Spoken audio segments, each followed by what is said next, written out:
जय हिंद दोस्तों, मैं इब्राहिम। आप देख रहे हैं जिस तरह से मांडीपाड़ा के अंदर में तोड़क कार्रवाई कल के दिन हुई।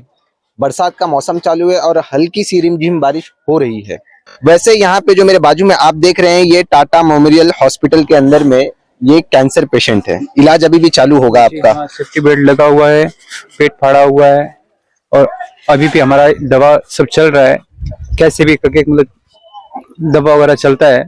अच्छा, ये जो घर आपका खुद का था या कैसा है?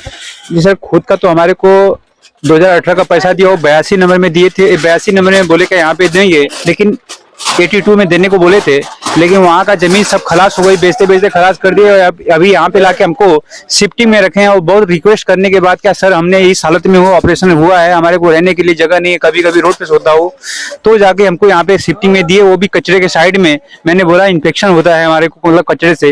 लेकिन शिफ्टिंग में आपको रूम किसने दिया? देने को वैभव ने लाके शिफ्टिंग किए, जो कि हमने जमीन लिया है मुनेश्वर से।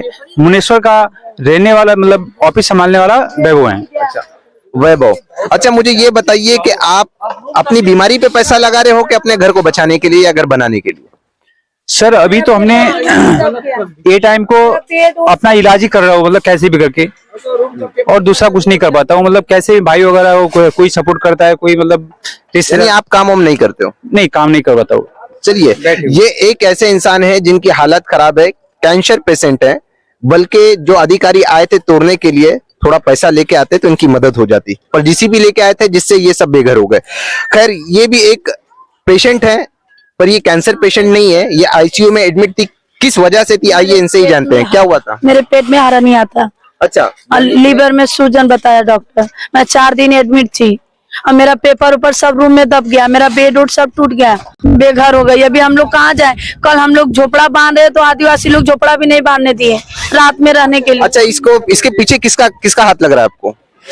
मुझे तो अभी सब कितने जने में किसका नाम बताओ, किसका हाथ है इसमें। चलिए, वैसे ऐसे हाल में मैं इनसे ज्यादा सवाल भी नहीं कर सकता क्योंकि ये खुद परेशान है। मेरा तो टूट गया था, बना के नहीं दिया अभी। किसने बना के नहीं दिया? निशोर यादव। अच्छा, ऐसे लोगों से क्यों खरीदते हो जब ऐसी दिक्कतें का सामना करना पड़ता? नहीं था भैया ना, मालूम नहीं था ना, नहीं खरीदी में पैसा ले लिया पूरा इसके लिए। अच्छा, पैसा पूरा दे दिया? पैसा हम लोग पूरा दे दिया। जान बनाया न पैर काटेगा, कोई जानबूझ के अपने पैर पे कुल्हाड़ी मारेगा। मालूम नहीं था, पैसा पूरा लेके नहीं पता था। मैं 2 रूम ली, दोनों रूम बना के दिया 8 लाख में। 4 लाख का मैं रूम ली, एक रूम 4 लाख का। पैसा जिस तरह हर एक को मिल जाए ऊपर से नीचे तक का, तो ये रूम पतरे से पक्का बन जाता है और मीटर भी लग जाता है बहुत जल्दी से। और जब अगर पैसा ना पहुंचे तो फिर यह हाल होता है जो आप पीछे देख रहे हैं। बोलिए, क्या बोले, किसको पैसा दिया? भुवनेश्वर को तो लोडिंग दिया। अच्छा, देवनाथ से लिया, सब फिर टूट गया, सब तो भाग गए, हम लोग तो बेघर हो गए। अभी जाए किधर? अब खैर, कहीं ना कहीं चूक हमारी अपनी भी है, क्योंकि हमारे अंदर में अवेयरनेस होना चाहिए कि हमें कहाँ रूम लेना चाहिए और कहाँ नहीं लेना चाहिए। बहरहाल ये गरीब हैं, इनको पता नहीं है। इनको 1-2 लाख में अगर कोई चीज मिलती है तो ये लेने के लिए तैयार है। अब इसी बीच में मौजूद है हमारे बीच में जो सिंधे सर हैं। मैं इनसे भी जानना चाहता हूँ कि आखिरकार जब आप आए हैं तो क्या उम्मीद से आए हैं और क्या उम्मीद इनसे रखते हैं, और आपसे ये लोग क्या उम्मीद रखते हैं?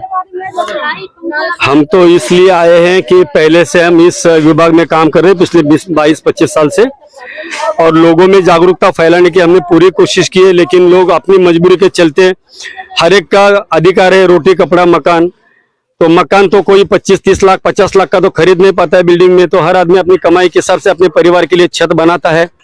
अब यहाँ पर दिक्कत ये होती है कि हर बार प्रभाग अधिकारी बदलते हैं तो तोड़क कार्रवाई होती है, क्योंकि उनकी जो भी आपसी व्यवहार हो वो पूरा नहीं किया जाता है, तो टारगेट बनती है गरीब जनता। अब मैं आपको बताऊं, मेरा भाईंदर महानगर पालिका के कार्यक्षम आयुक्त साहब को मैं आपके माध्यम से बताना चाहता हूं कि विकास देखना है तो मांडवीपाड़ा, दातकुलपाड़ा, इस झोपड़पट्टियों में आप सीमेंट कंक्रीट के रास्ते देख सकते हो, और इसी विकास का दूसरा चेहरा है। आप देख सकते हो। मैं आपका कुछ सेकंड लेना चाहूंगा, आप इधर आइए, मैं आपको बताता हूँ। गरीब लोग ही मर रहे हैं, कोई नहीं मर रहा। ये हमारा विकास है, ये पतरा है, आप देख लीजिएगा, ये पतरा है। आवाज भी आ रहा है आपको? अभी आप ये देख लीजिएगा, ये हमारे विकास का दूसरा चेहरा है। रास्ते सीमेंट कंक्रीट के बन रहे हैं और गरीब का झोपड़ा ये पापड़ की तरह पतरे के बन रहे हैं।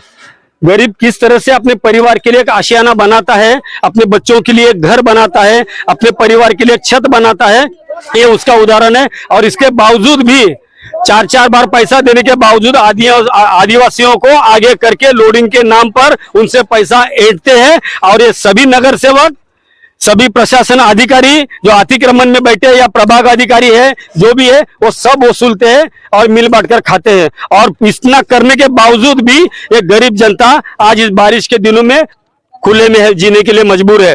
इन बच्चों का स्कूल छूट गया, कई महिलाएं, मेरी माता बहनें बीमार है। इसी ये माहौल के चलते बीमारियां फैलेगी, उसकी जिम्मेदार कौन है? मैं आपसे एक सवाल करना चाहता हूं। जैसे आपने कहा कि नगर सेवक अधिकारी, आपके खुद रिश्ते में आपकी सगी भाभी भी जो है ये भी महापौर रह चुकी है, तो कहीं ना कहीं ऐसा लग रहा है कि आपने उनको भी नहीं छोड़ा है। भाई साहब, मैं एक बात बड़ी जिम्मेदारी से बोलता हूं, मैं भी किसी न किसी पार्टी से जुड़ा हुआ हूं और मैं किसी का मोहताज नहीं हूं। काम करने के लिए जज्बात चाहिए, इधर से आता है समाज सेवा, इधर से आती है दिमाग से, वो राजनीति होती है। हमारी बात है वो दिल से सीधा यहाँ से आती है, यहाँ से ऐसे डाइवर्ट होकर नहीं आती है, इसलिए राजनीति वाली बात नहीं करेंगे। मेरे लिए जनता सर्वोपरि है, जनता के आगे कोई नहीं है।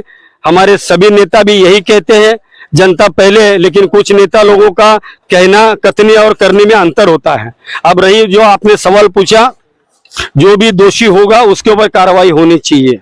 मैं तो मांग करता हूं, पहले भी कर चुका हूं, अधिकारियों को बोल चुका हूं, आज की बात नहीं कर रहा हूं। पिछले 20 साल में, 25 साल में जो भी यहां पर काम हुआ है, उन नगर सेवकों पे कार्रवाई की जाए। जिनके कार्यकाल में काम हुआ है, ऐसे जो प्रशासन के अधिकारी थे, उनके ऊपर कार्रवाई हो जाए। भले वो रिटायर भी हो गए हैं तो उनसे नुकसान वसूला जाए और गरीबों को न्याय दिलाया जाए, यही मेरी मांग है।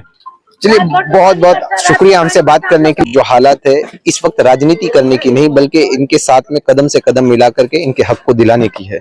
और जो इनके साथ रहेगा, मैं समझता हूं कि वही सबसे बेहतरीन नेता भी है, वही सबसे बेहतरीन समाज सेवक भी है। ना कि इनके बीच में आकर के अपनी वाहवाही बटोरने वाला इंसान मैं नहीं समझता कि वो बेहतर इंसान है। हाँ, दुख में शामिल होना, फिर चाहे वो कोई भी हो, हम हो या आप हो, ये एक इंसानियत है। अब जिस तरह से देखना ये है कि जो शिंदे जी हैं, इनकी लड़ाई इनके साथ में कितनी लंबी होती है और इनको इंसाफ किस तरीके से मिलता है, मिलता भी है कि नहीं मिलता है, ये आने वाला वक्त बताएगा। आप देख रहे हैं मनोदय न्यूज, मैं हूं इब्राहिम। जय हिंद।